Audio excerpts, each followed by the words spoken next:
Good morning, everyone. Be greeted in a wonderful name of Jesus on this blessed Tuesday morning. I'm always getting so confused with Thursday and Tuesday. I think it's because they are starting with the same letters almost. But it's Tuesday morning, and thank you very much that I can serve you with a piece of soul food today.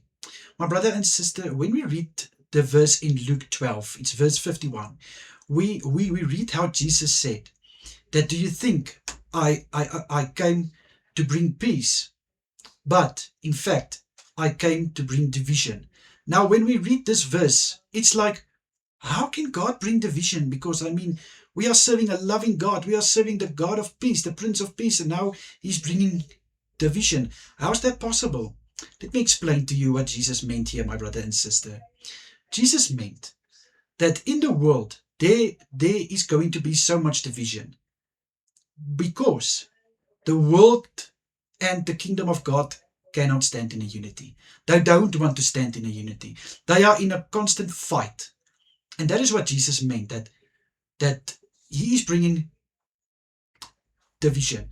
Division amongst those who doesn't believe and amongst those who believe. Actually, amongst those who do not believe and do believe. If we are standing in a unity with Christ, we are all believers. We stand in a unity. We do things in a unity in the kingdom of Christ. Then Jesus doesn't need to bring division, because why does he want to divide his kingdom? That is definitely not what Jesus wanted to do. But he came so that he can divide those spirits in you. The spirit of hatred, the spirit of envy, that spirit cannot collide with the spirit of Jesus Christ, the Holy Spirit in you. And I know all of us, we have different spirits inside of us, but the spirit that is ruling, it's the Holy Spirit. And those spirits of the world can't handle it. They can't stand against this Holy Spirit. Why? Because the Holy Spirit have the power and the might to overrule and to overcome these spirits. And that is what Jesus meant with bringing division.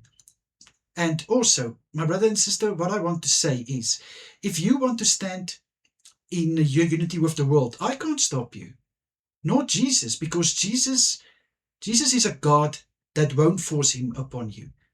But you know that your destiny is definitely not going to be heaven.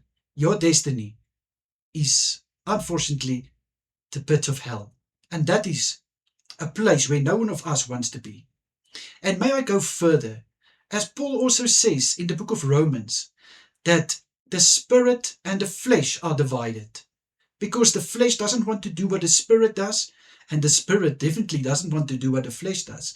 And that is also part of the division what God is talking about, that Jesus is bringing division, because the flesh and the spirit, one day they are definitely going to be divided. When you die, your flesh is going to stay behind and your spirit is going to go to heaven.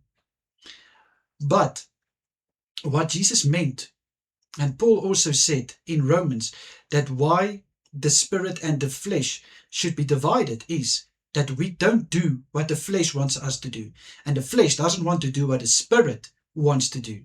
So therefore you can decide, do you want to do what the flesh does, or do you want to do what the spirit does? But I can assure you, my brother and sister, people might think that it is boring to be a child of Christ, but to know that you are called a son and a daughter of God, to know you are a citizen of the heavenly kingdom, to walk the path that will lead you to an everlasting life, that is the most wonderful journey you can walk on, the most wonderful experience you can have, my brother and sister. All this worldly stuff, it will last for a moment. It will definitely not last forever.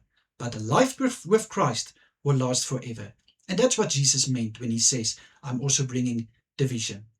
I believe and trust that this message will break something open in you, and that it will give you a clearer understanding of what Jesus meant when he says that I bring division.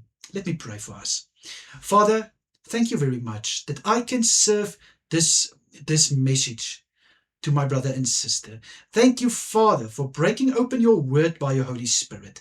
Father, I pray in Jesus' mighty name, may us look with different eyes to the vision from your hand.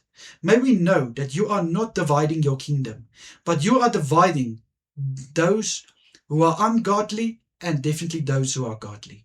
Thank you, Father, that we know with you, being with you in a unity, standing in a unity, we will never be divided. And therefore I glorify your name. Thank you, Jesus. To you all honor and power. Amen and amen. My brother and sister, may you have a wonderful day further. Please take care of yourself. And of course, if it's God's will, I'm serving again for you tomorrow a piece of soul food. Until then, goodbye, everyone.